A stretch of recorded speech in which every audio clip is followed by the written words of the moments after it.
Tonight, the parents of accused school shooter Ethan Crumbley are about to turn themselves in, according to their attorney, after being charged with 4 counts of involuntary manslaughter in connection with Tuesday's deadly attack at a Michigan high school. At one point, the sheriff saying the parents were on the run. We have our fugitive apprehension team. We in consulting with the FBI and also the U.S. Marshals fugitive team. Earlier, in a stunning press conference, prosecutors laying out a portrait of Jennifer and James Crumbley's actions leading up to the attack allegedly carried out by their 15-year-old son. The facts of this case are so egregious. They say the suspect was there at the store when his dad bought the semi-automatic handgun. His mother saying on social media it was her son's, quote, Christmas present.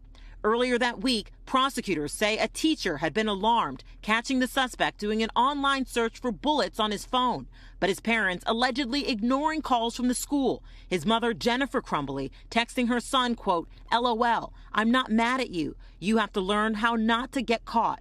And then the day of the attack, a teacher discovering the suspect's disturbing drawings. A drawing of a semi-automatic handgun pointing at the words, quote, the thoughts won't stop, help me, end quote.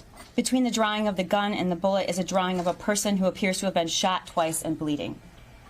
Below that figure is a drawing of a laughing emoji. Both parents were called to the school and shown the drawings, but prosecutors say they never searched their son's backpack or told the school their son had access to a gun. This doesn't just impact me as a prosecutor and a lawyer, it impacts me as a mother.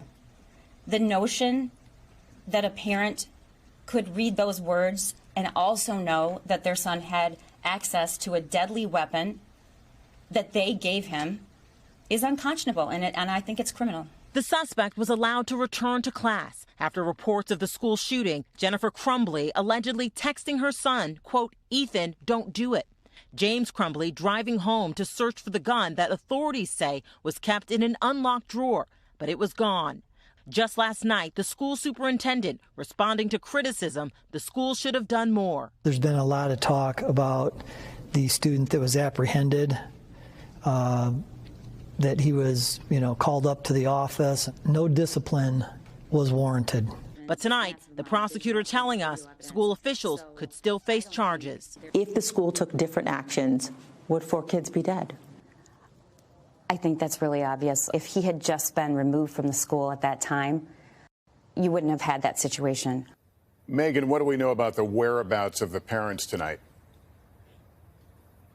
Well, Lester, the sheriff says they haven't turned themselves in. The attorney says they left for their own safety and they're on their way back. Meanwhile, the prosecutor says these charges should send a message to gun owners that if they don't uphold their responsibilities, there's criminal consequences.